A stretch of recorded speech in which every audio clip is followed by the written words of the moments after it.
الحمد لله. الحمد لله وحده، والصلاة والسلام على من لا نبي بعده. أما بعد، فأعوذ بالله من الشيطان الرجيم. بسم الله الرحمن الرحيم. وَلَقَدْ أَرْسَلْنَا رُسُلًا مِّن قَبْلِكَ وَجَعَلْنَا لَهُمْ أَزْوَاجًا وَذُرِّيَّةً. آمنت بالله، صدق الله العظيم. وقال النبي صلى الله عليه وسلم: النكاح من سنتي، فمن لم يعلم بسنتي فليس مني. رب اشرح لي صدري ويسر لي أمري واحلل عقدة من لساني يفقه قولي. رب زدني علما، رب زدني علما، رب زدني علما. سبحانك لا علم لنا إلا ما علمتنا، إنك أنت العليم الحكيم. اللهم صل على محمد وعلى آل محمد، كما صليت على إبراهيم وعلى آل إبراهيم إنك حميد مجيد. اللهم بارك على محمد وعلى آل محمد، كما باركت على إبراهيم وعلى آل إبراهيم إنك حميد مجيد.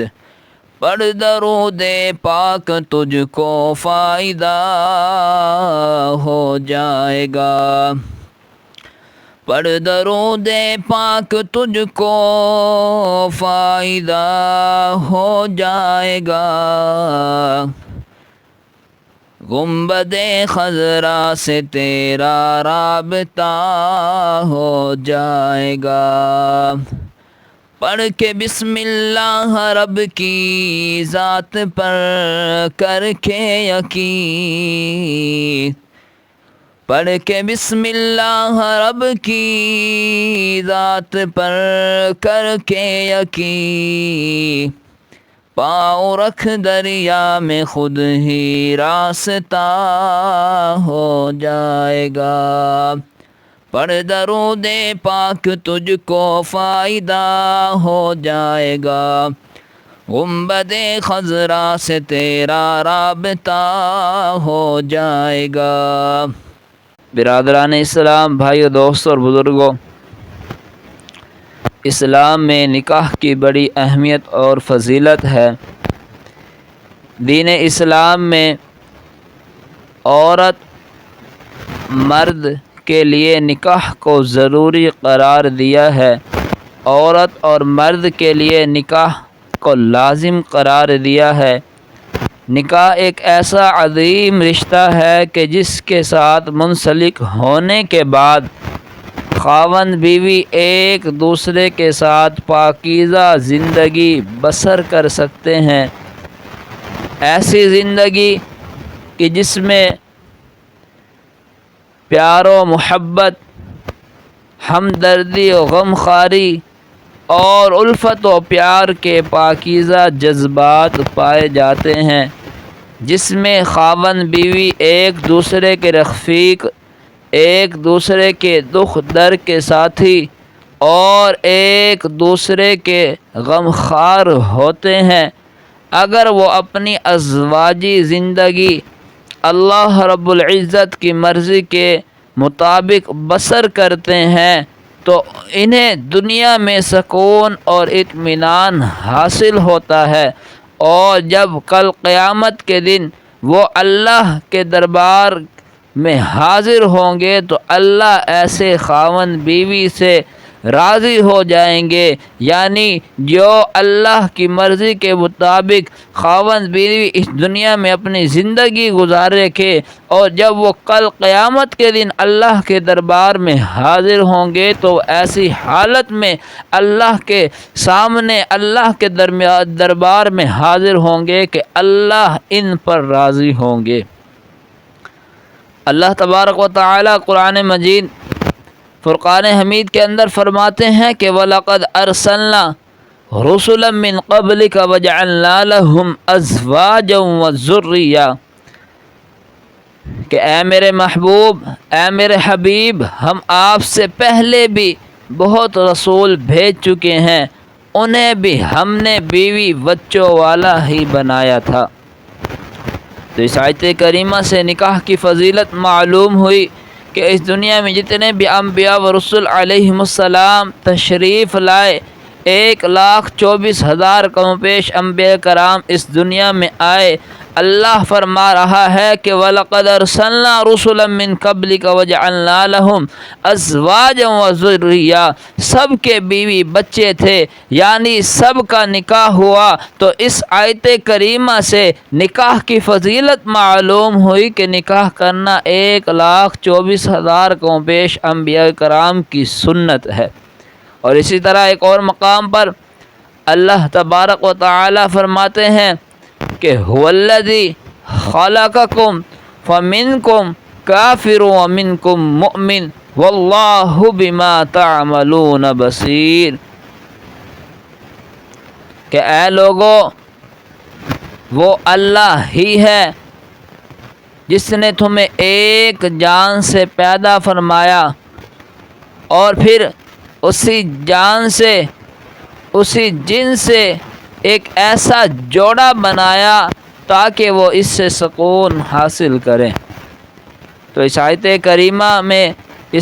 کریمہ سے معلوم ہوا کہ تمام لوگوں کو، تمام انسانیت کو اللہ نے ایک جان سے پیدا فرمایا۔ ایک جان یعنی حضرت آدم علیہ السلام سے پیدا فرمایا، اور پھر اللہ فرما رہا ہے کہ ہم نے اسی جن سے مرد عورت کا ایک ایسا جوڑا بنایا کہ نکاح کے بعد وہی مرد عورت یعنی خاوند بیوی ایک دوسرے کو اللہ نے راحت و آرام کا ذریعہ بنا دیا، سکون کا ذریعہ بنا دیا۔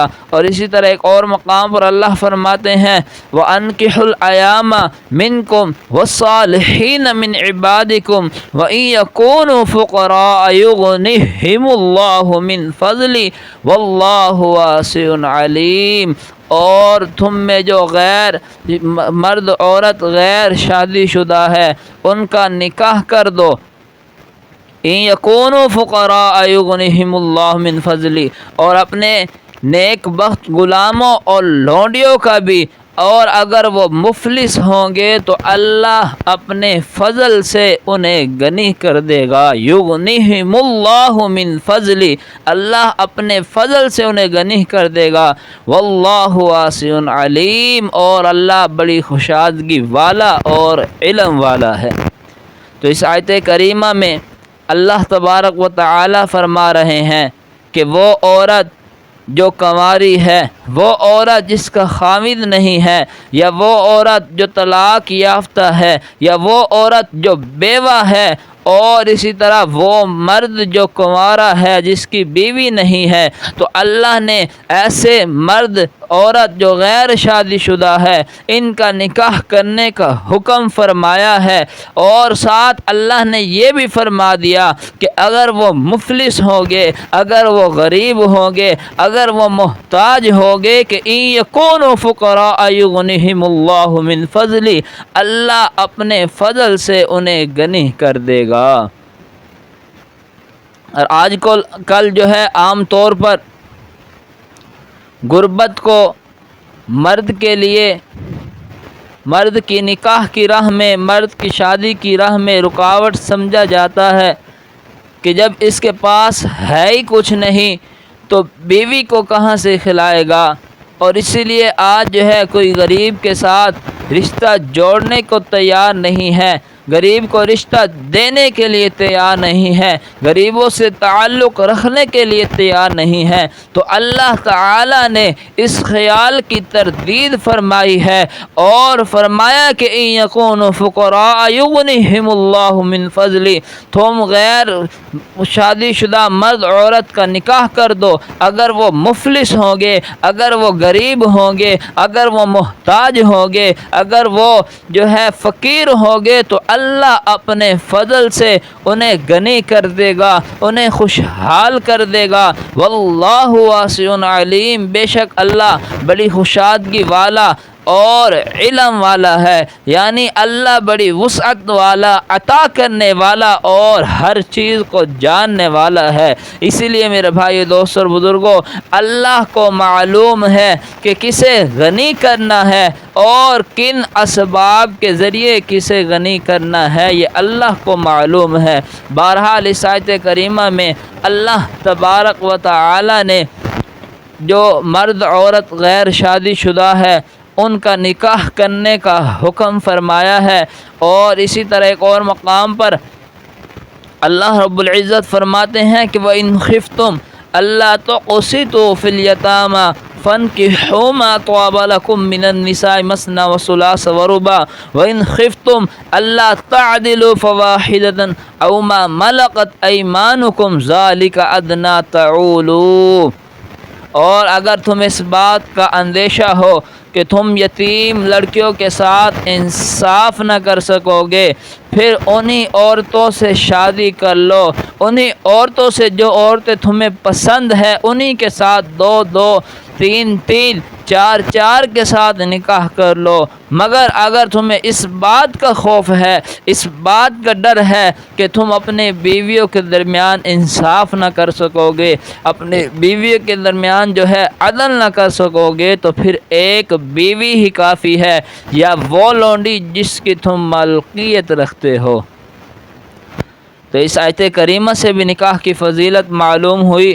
اول تو اللہ نے اس آیت کریمہ میں یتیم لڑکیوں کے ساتھ نکاح کرنے کا حکم فرمایا، اور پھر یہ بھی فرما دیا کہ اگر تمہیں اس بات کا ڈر خوف ہو کہ تم یتیم لڑکیوں کا جو ہے ان کے ساتھ انصاف نہ کر سکو گے، ان کے ساتھ عدل نہ کر سکو گے، ان کے حقوق پورے نہ کر سکو گے، تو پھر انہی عورتوں سے شادی کر لو جو تمہیں پسند ہے۔ اور یہ بھی فرما دیا کہ دو دو، تین تین، چار چار کے ساتھ نکاح کر لو۔ اور پھر اللہ نے اس بات کی جو ہے وضاحت بھی فرما دی کہ اگر تمہیں اس بات کا ڈر خوف ہے کہ تم دو یا تین یا چار بیویوں کے درمیان انصاف نہیں کر سکتے، ان کے درمیان عدل نہیں کر سکتے، تو پھر ایک بیوی ہی کافی ہے، یا وہ لونڈی جس کی تم ملکیت رکھتے ہو۔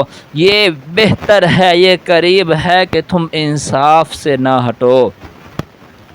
بہرحال اسی طرح ایک اور مقام پر اللہ تبارک و تعالی فرماتے ہیں کہ وَعَاشِرُوهُنَّ بِالْمَعْرُوفِ فَإِنْ كَرِهْتُمُوهُنَّ فَعَسَىٰ أَن تَكْرَهُوا شَيْئًا وَيَجْعَلَ اللَّهُ فِيهِ خَيْرًا كَثِيرًا۔ اللہ تبارک و تعالی اس آیت کریمہ میں فرماتے ہیں کہ اور تم اپنے گھر والوں کے ساتھ اور تم ان کے ساتھ اچھی طرح بھلائی سے جو ہے زندگی بسر کرو، اچھی طریقے سے رہو۔ اگر وہ تمہیں ناپسند ہے تو ہو سکتا ہے کہ تمہیں اس کی کوئی چیز ناگوار گزرے، مگر اللہ نے اس میں تمہارے لیے بھلائی رکھ دی ہو، اللہ نے اس میں تمہارے لیے جو ہے خیر رکھ دی ہو۔ تو اس آیت کریمہ میں اللہ نے مردوں کو یہ حکم فرمایا ہے کہ تم اپنی بیویوں کے ساتھ جو ہے اچھے طریقے سے زندگی بسر کرو، اچھے طریقے سے ان کے ساتھ رہو، بھلے طریقے سے ان کے ساتھ جو ہے خوشحال زندگی ان کے ساتھ گزارو۔ اور آپ صلی اللہ علیہ وسلم کا فرمان ہے خیرکم خیرکم لأہلہ، کہ تم میں سے سب سے بہتر وہ ہے، تم میں سے سب سے بہتر وہ ہے جو اپنے گھر والوں کے لیے بہتر ہو۔ وَأَنَا خَيْرُكُمْ لِأَهْلِي، اور میں اپنے گھر والوں کے لیے تم سب سے بہتر ہوں۔ فَإِن كَرِهْتُمُوهُنَّ فَعَسَىٰ أَن تَكْرَهُوا شَيْئًا وَيَجْعَلَ اللَّهُ فِيهِ خَيْرًا كَثِيرًا۔ اس میں بھی اپنے بیوی کے ساتھ اچھے طریقے سے زندگی گزارنے کی بات کی تکمیل ہے کہ اگر تمہیں کوئی جو ہے اخلاقی کمزوری یا اس کی بدصورتی کی وجہ سے تم اپنی بیوی سے نفرت کرنے لگو اور پھر جو ہے انہیں طلاق دینا چاہو تو فوراً طلاق نہ دو، بلکہ اللہ فرما رہے ہیں اس کے بعد بھی اگر تمہارے دل میں بغض پیدا ہو ہی گیا ہے، نفرت پیدا ہو ہی گئی ہے، تو پھر بھی تم جو ہے ان کے ساتھ اچھے طریقے سے رہو، خوشحال زندگی ان کے ساتھ گزارو، ان کے ساتھ بھلے طریقے سے رہو۔ ہو سکتا ہے کہ تمہاری نفرت جو ہے محبت میں تبدیل ہو جائے۔ اللہ اکبر۔ اور آپ صلی اللہ علیہ وسلم کا ارشاد گرامی ہے کہ مومن اپنی مومنہ بیوی سے بغض نہ رکھے، اپنی مومنہ بیوی سے جو ہے نفرت نہ کرے۔ اگر تمہیں ان کی ایک عادت ناپسند ہے تو دوسری عادت پسند بھی ہوگی۔ بہرحال میرے بھائیو، دوستو اور بزرگوں، یہ 5 آیات مبارکہ آپ حضرات کے سامنے تلاوت کی ہے، جن میں اللہ تبارک و تعالی نے نکاح کا حکم فرمایا ہے۔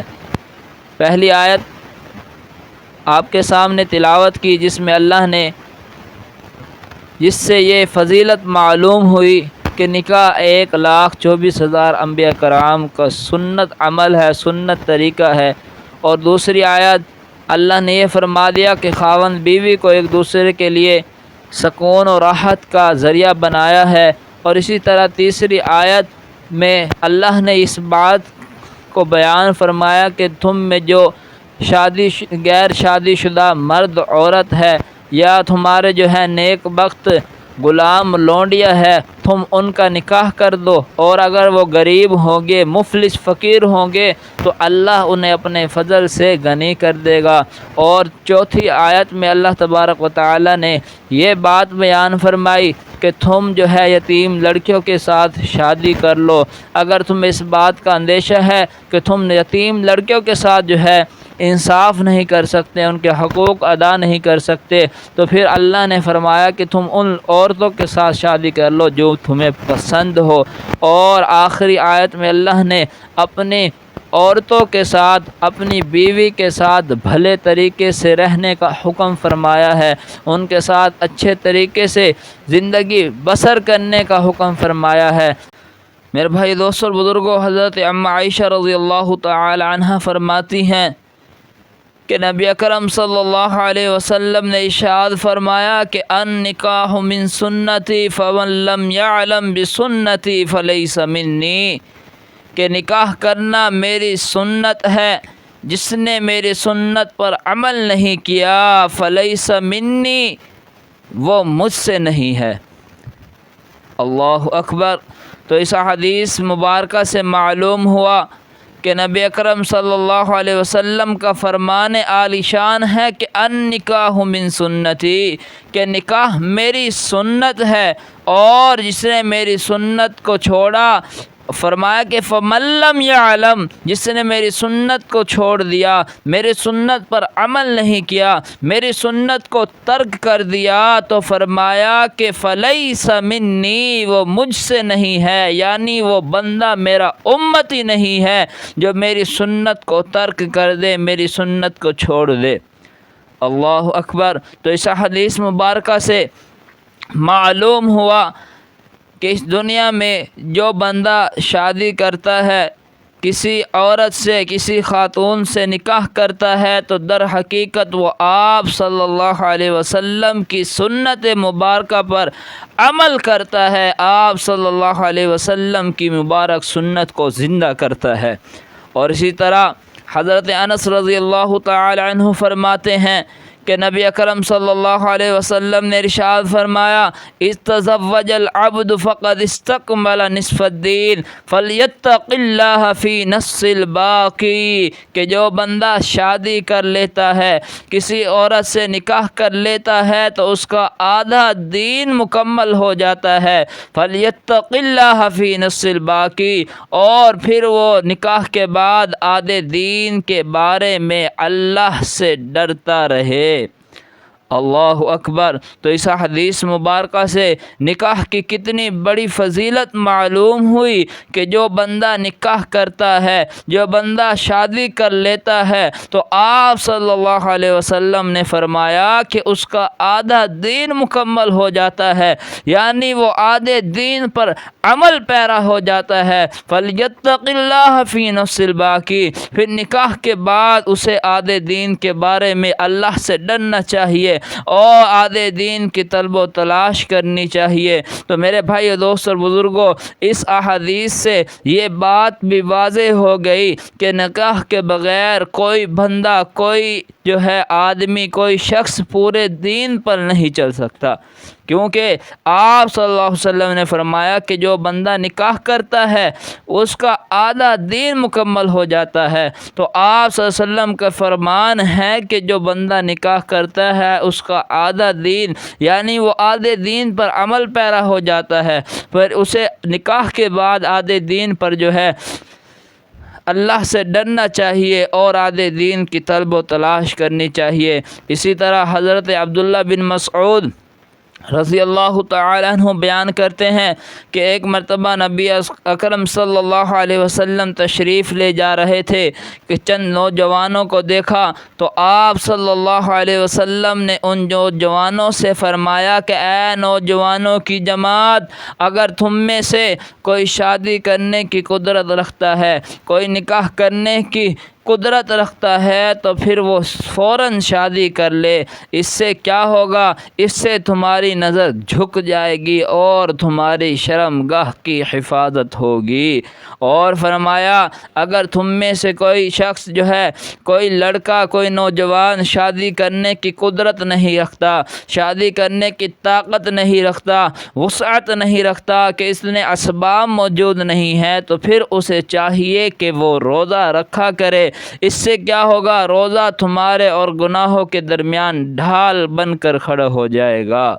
اللہ اکبر۔ تو اس حدیث مبارکہ سے نکاح کرنے کے دو فائدے معلوم ہوئے کہ آپ صلی اللہ علیہ وسلم نے فرمایا کہ جو نوجوان ساتھی جو ہے شادی کر لیتا ہے، نکاح کر لیتا ہے، پہلا فائدہ تو یہ ہے کہ اس کی نظر جھک جاتی ہے، یعنی وہ کسی غیر محرم کو نہیں دیکھتا، کسی غیر محرم سے دیکھنے سے بچ جاتا ہے۔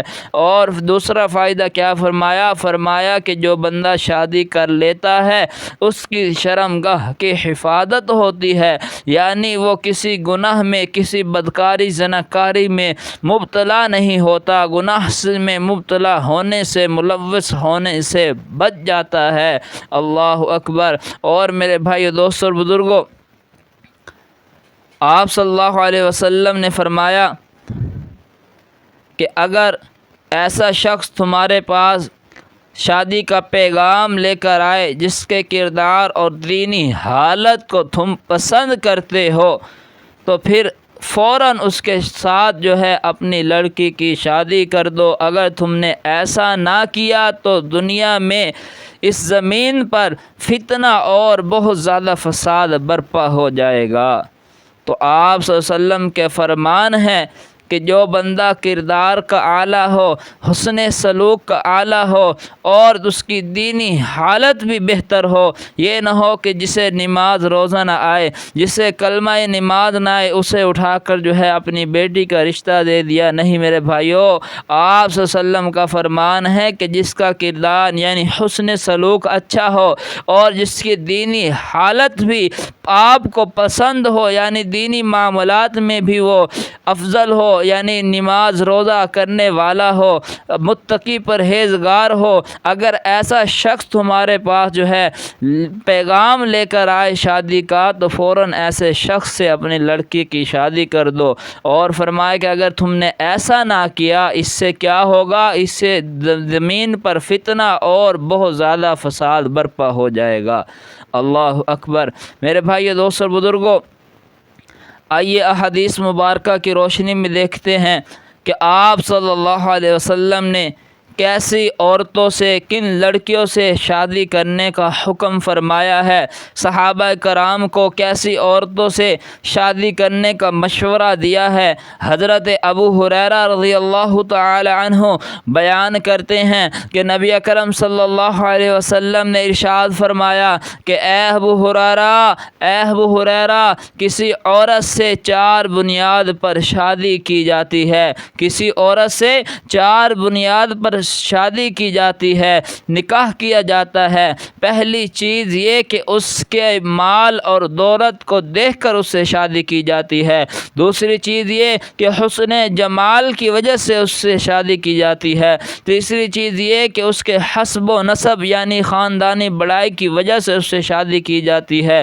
اور چوتھی چیز یہ کہ اس کے دینداری دیکھ کر اس سے شادی کی جاتی ہے۔ حضرت ابو ہریرہ رضی اللہ تعالی عنہ بیان کرتے ہیں، پھر آپ صلی اللہ علیہ وسلم نے فرمایا کہ اے ابو ہریرہ، میں تمہیں یہ مشورہ دے رہا ہوں کہ جب تم نکاح کرو، کسی عورت سے شادی کرو، تو اس کی دینداری دیکھ کر اس سے شادی کرو۔ اور فرمایا اگر تم نے ایسا نہ کیا تو پھر تمہارے ہاتھ مٹی آلود ہوگے، یعنی تمہیں بعد میں ندامت ہوگی۔ اللہ اکبر۔ تو میرے بھائی دوستو اور بزرگوں، اس احادیث سے معلوم ہوا کہ آپ صلی اللہ علیہ وسلم نے دیندار پرہیزگار خاتون سے نکاح کرنے کا صحابہ کرام کو مشورہ دیا ہے۔ اور میرے بھائی دوستو اور بزرگوں، شادی کہتے کسے ہیں؟ شادی صرف اور صرف 6 چیزوں کا نام ہے، 7ویں چیز شادی کے اندر نہیں ہے۔ اب وہ 6 چیزیں کون سی ہے میں آپ کو بتلاتا ہوں، اور آپ ان 6 چیزوں کو اپنے دل کی تختی پر لکھ لیجئے کہ وہ کون سی 6 چیزیں ہیں۔ 2 فرض، 1 واجب اور 3 سنتیں۔ 2 فرض، 1 واجب اور 3 سنتیں۔ اب 2 فرض کون سے ہیں؟ پہلا فرض ہے ایجاب و قبول، یعنی وہ لڑکی والے لڑکی دے رہے ہیں اور لڑکی لینے والے اسے قبول کر رہے ہیں، یعنی میں اپنی بچی کو اتنے حق مہر اور اتنے لوگوں کے جو ہے گواہ بنا کر دے رہا ہوں، تو اسے ایجاب کہتے ہیں، اور قبول جو لے رہا ہوتا ہے اسے قبول کہتے ہیں۔ تو یہ پہلا فرض ہے ایجاب و قبول، جس کے بغیر نکاح نہیں ہوتا۔ اور دوسرا فرض کیا ہے؟ دوسرا فرض ہے کہ مسلمان 2 گواہ ہونا، یعنی جب نکاح ہو رہا ہو تو 2 مسلمان گواہ وہاں پر موجود ہو۔ اور میرے بھائی دوستو اور بزرگوں، یہ تو پہلے 2 یہ فرض ہے کہ جس کے بغیر نکاح ہوتا نہیں۔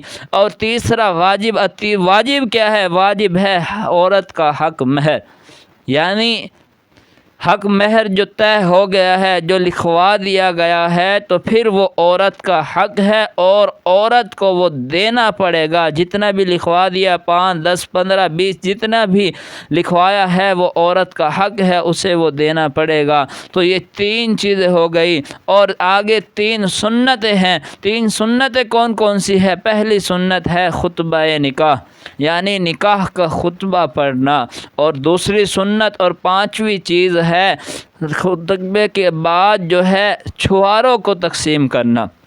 آپ صلی اللہ علیہ وسلم کی عادت مبارکہ تھی کہ آپ صلی اللہ علیہ وسلم کھڑے ہو کر نکاح پڑھایا کرتے تھے، اور پھر نکاح پڑھانے کے بعد، نکاح کا خطبہ پڑھنے کے بعد خود اپنے دستے مبارک سے، اپنے ہاتھ مبارک سے لوگوں میں چھوارے تقسیم کیا کرتے تھے۔ اور چھوارے تقسیم کرنے کا طریقہ کیا تھا کہ آپ صلی اللہ علیہ وسلم ایسے چھواروں کو اٹھاتے تھے اور ایسے لوگوں میں پھینک دیتے تھے، لوگوں کے پاس ہاتھ ڈال دیتے تھے، جو جس کے حصے میں آتا ہے تو وہ اٹھا لیتے ہیں۔ تو یہ معلوم ہوا کہ شادی پر ایک تو آپ صلی اللہ علیہ وسلم کا طریقہ کھڑے ہو کر نکاح پڑھانا تھا، اور بیٹھ کر بھی ہو جاتا ہے، مگر آپ صلی اللہ علیہ وسلم طریقہ جو ہے آپ صلی اللہ علیہ وسلم کھڑے ہو کر نکاح پڑھایا کرتے تھے، اور پھر نکاح کے بعد چھوارے تقسیم کیا کرتے تھے۔ تو یہ چھوارے اٹھا کر اس طرح لوگوں میں پھینکنا، یہ بھی آپ صلی اللہ علیہ وسلم کی سنت مبارکہ ہے۔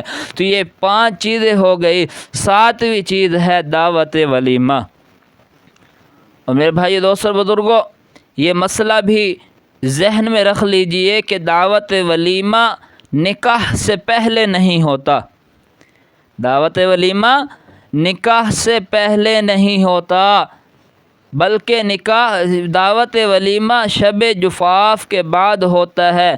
شب جفاف کسے کہتے ہیں؟ یعنی سہاگ رات کے بعد اگلے دن جو خیرات کی جاتی ہے، جو دعوت کیا جاتا ہے، جو دعوت کی جاتی ہے، جو کھانے کا انتظام کیا جاتا ہے، اسے دعوت ولیمہ کہتے ہیں۔ اور میرے بھائی دوستو بزرگوں، ایک خیر الولیمہ ہوتا ہے، ایک شر الولیمہ ہوتا ہے۔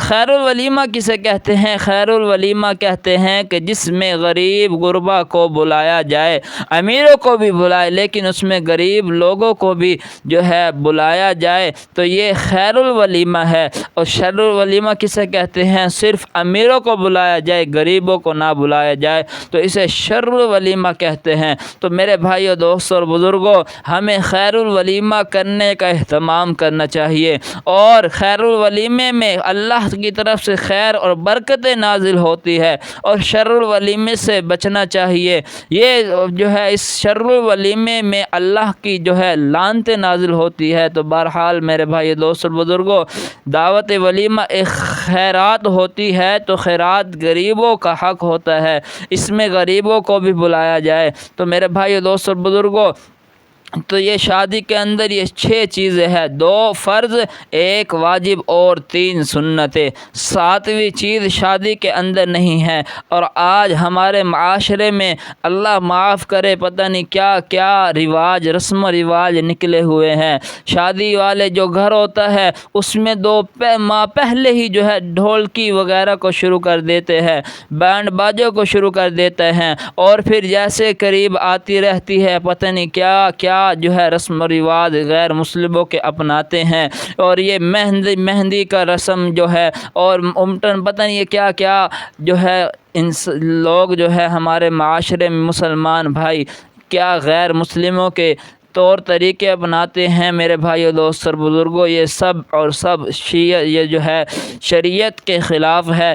ان سب کاموں سے بچنا چاہیے۔ بلکہ آج لوگ کہہ دیتے ہیں کہ ہم دین کی بات اپنی شادی بیاہ میں بھی دین کی بات کریں، کہتے ہیں کہ ہم شادی بیاہ میں دین کی بات کرتے ہیں تو برادری ناراض ہوتی ہے، رشتہ دار ناراض ہوتے ہیں۔ اگر گھر میں دین کی بات کرتے ہیں تو بیوی بچے ناراض ہوتے ہیں۔ اگر دکان پہ دین کی بات کرتے ہیں تو گاہک ناراض ہوتے ہیں۔ اگر دفتروں میں دین کی بات کرتے ہیں تو افسر ناراض ہوتے ہیں۔ اب بتائیے میرے بھائیو دوستو اور بزرگوں، جو دین دب جائے شادی بیاہ میں، برادری کے نیچے، رشتہ داروں کے نیچے، جو دین دب جائے گھر میں بیوی بچوں کے نیچے، جو دین دب جائے دکانوں پر گاہکوں کے نیچے، جو دین دب جائے دفتروں میں افسروں کے نیچے، وہ دین ہمیں کیا عزت دلائے گا؟ آج ہم نے دین کو چھوڑا اور دنیا بھر میں رسوا ہو کر رہ گئے ہیں، دنیا بھر میں ذلیل ہو کر رہ گئے ہیں کہ زمانے کی امامت سے غلامی میں آ گرے، زمانے کی امامت سے غلامی میں آ گرے، عزت کی چوٹیوں سے ذلت کے گھڑے میں آ گرے۔ بہرحال میرے بھائی دوستو اور بزرگوں، شادی صرف اور صرف 6 چیزوں کا نام ہے، 7ویں چیز شادی کے اندر نہیں ہے۔ اور یہ جو بھی یہ رسم و رواج ہے، یہ سب اور یہ جو ہے ہندوانہ رسم ہے، غیر مسلموں کی رسم ہے، ان سب سے بچنا چاہیے۔ اور میرے بھائی دوست بزرگوں، میری تمام باتوں کا خلاصہ نچوڑ یہی ہے کہ نکاح کی دین اسلام میں بڑی اہمیت اور فضیلت ہے۔ نکاح 1,24,000 قوم پیش انبیاء کرام کا سنت عمل ہے۔ نکاح ایک ایسا عظیم پاکیزہ رشتہ ہے کہ جس کے ساتھ منسلک ہونے کے بعد ساتھ خاوند بیوی ایک دوسرے کے ساتھ پاکیزہ زندگی بسر کر سکتے ہیں۔ اللہ سے دعا ہے کہ اللہ تعالی ہم سب کو یہ نکاح والی جو ہے سنت، آپ صلی اللہ علیہ وسلم کی سنت کے مطابق کرنے کی توفیق عطا فرمائے، اور تمام رسم و رواج، خرافات، بدعات سے بچنے کی توفیق عطا فرمائے۔ آمین یا رب العالمین۔ وما علینا الا البلاغ المبین۔